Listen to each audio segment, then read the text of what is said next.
These are the letters that shape and drive a student's first 18 plus years of life. In America, we value memorization over invention. Students are taught to value basic facts over useful life lessons just for the grade.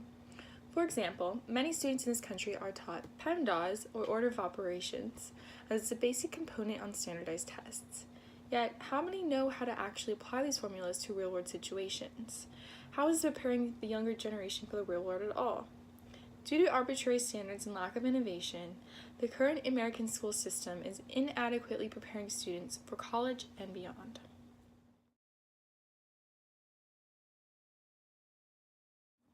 Many students find themselves unable to adapt to college-level standards due to the lowered expectations of secondary education. According to one study, 1 in 4 students show up to campuses each fall not ready to take college courses in math or English. This means that 25% of our students, supposedly accepted and ready for this level, come into their universities without the proper knowledge. This is detrimental to their success. Rather than moving forward in their studies, students end up spending more time in college than needed, thus spending more of their money. An article on the cost of college courses found that the average price of one class ranged from $4,000 to $16,000. These students could have mastered information for free in high school. Instead, they pay the price, literally, for schools not teaching them the required material. Not only do students lose money with poor preparation, but they also lose valuable time that could be put towards their occupational success. At this point in time, only about 52% private and 33.5% public college students graduate after 4 years.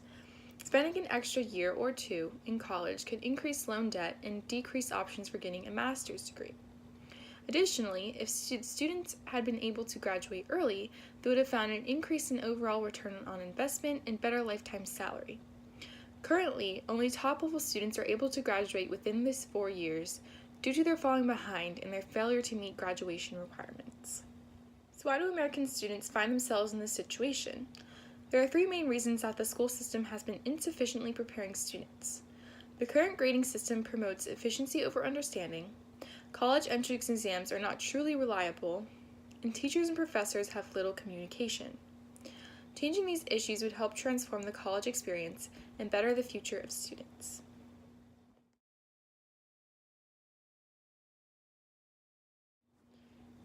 In America, as briefly mentioned before, the stereotypical grading system involves letter grades or percentages, which are supposed to be a tool to measure school success.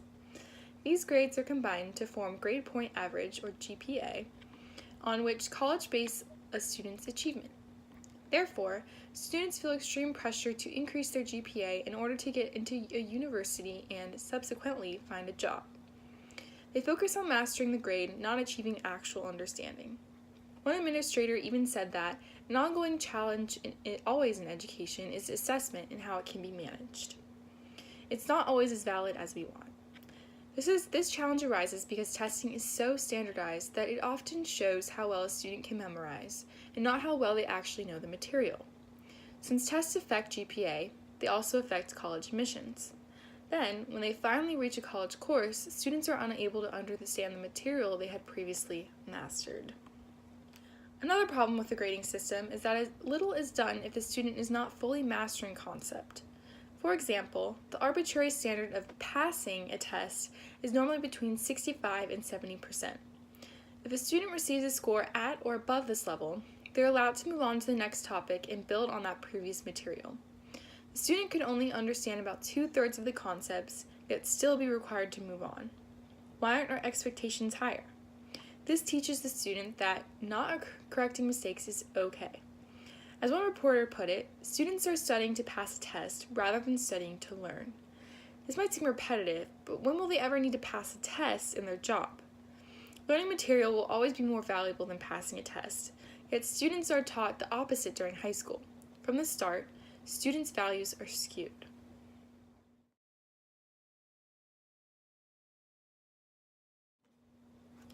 Other than the actual grading and testing, students must take college entrance exams such as the ACT and SAT before they move on to the next chapter in their life.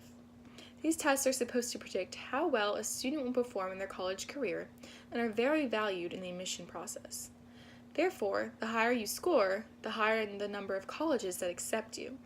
However, who is to say that these tests accurately measure a student's college readiness?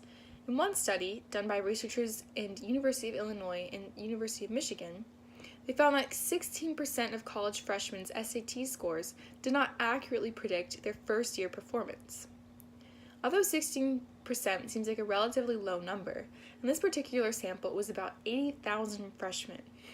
That is a large amount of the seniors applying for college. In high school, they spend 6 months studying for these exams that only test math and English skill, and don't even do the job they're supposed to. Not only do they take a lot of effort, but these tests also cost about $60 each time you take it. Why do we waste so many resources on these tests? Why not focus on something more valuable during high school, like building a true resume?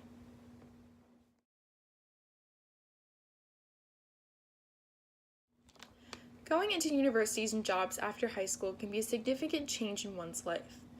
Although this is expected, many students do not have any idea of what to expect in college. This could hurt their success, since the adaptation to a new learning environment is usually very challenging. One attempt to relieve this situation was the Common Core initiative, which created a basic set of standards for schools throughout the nation in order to prepare students for college. However, according to one reporter, many higher education faculty have said that no one ever asked them what this means. Thus, this solution could not have been implemented well if both higher level and secondary educators did not know what this meant. Additionally, many students are involved in advanced placement courses, which are supposed to model college-level material. However, these courses are given in the regular classroom setting and often lose elements of what a real college class feels like. Also, in AP courses, the final exam is optional and expensive. So, in countries where finals are optional, these kids in supposedly higher-level classes may go into their universities not knowing what a cumulative assessment looks like.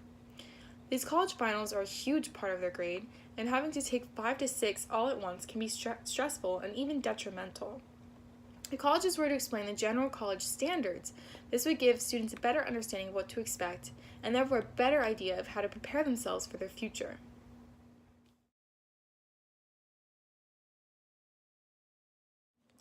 On the other hand, some might argue that our school systems have been doing significantly better in recent years, and that we're doing the best to solve educational problems. One researcher found that the abstract perception of schools, the nation's schools, have suffered, while satisfaction with actual schools remains fairly constant. People assume that our country's schools as a whole are doing badly, but that their own hometown schools are doing perfectly well. This is most likely due to people's opinions changing based on the problems they hear through the media. It seems that our schools are, in reality, doing just fine. People merely assume that they are not. However, this specific research only shows opinion.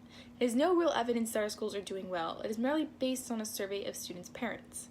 Therefore, while people may think schools are prospering, the majority of evidence explains that they need to change, especially to help those going off to college and finding jobs in the next few years.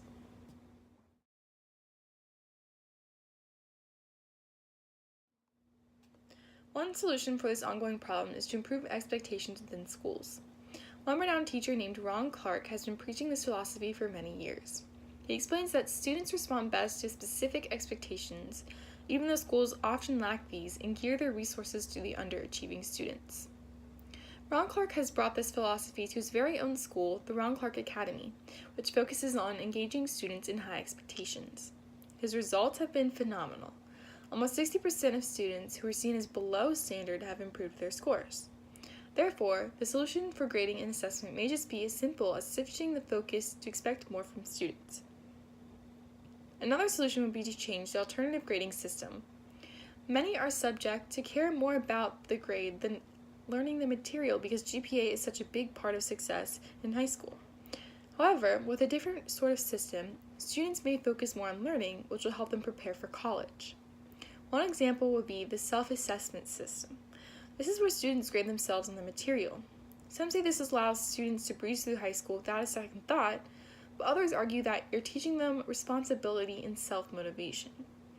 When students are asked to grade themselves, they are more subject to reflect on how they did, rather than just accepting the grade and moving on. Additionally, this could be supplemented with traditional grades so that the grade is not solely based on student reflection.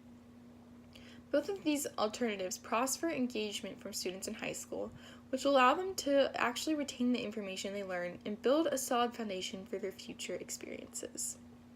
There are also solutions for the unreliability of college entrance exams.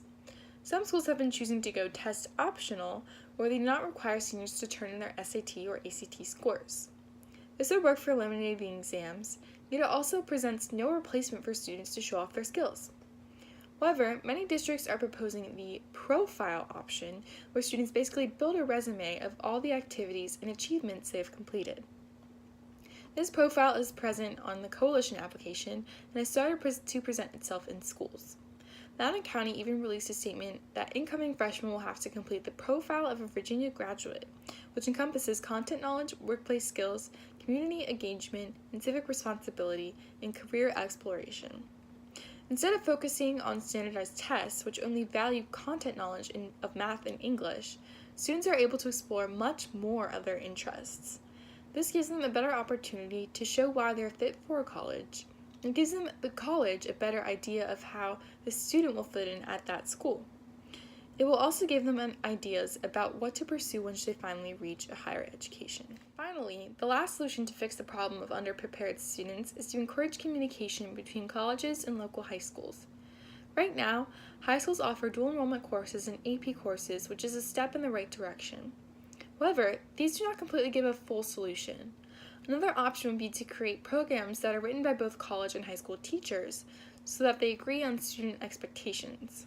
States like Tennessee are implementing these programs, called SAILS, in which 92% of students pass the math program and 97% of students have passed English. Therefore, the majority of these students are supposedly prepared for college-level expectations.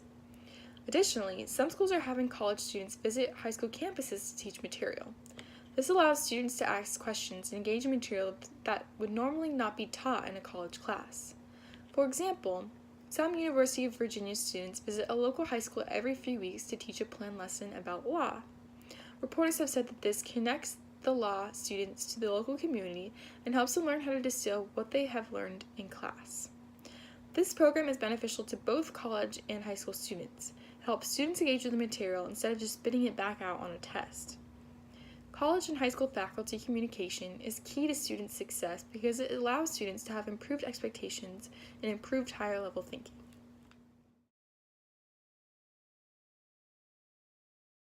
Conclusively, it is clear that improvements need to be made to secondary education in order for students to be successful in college and in their careers.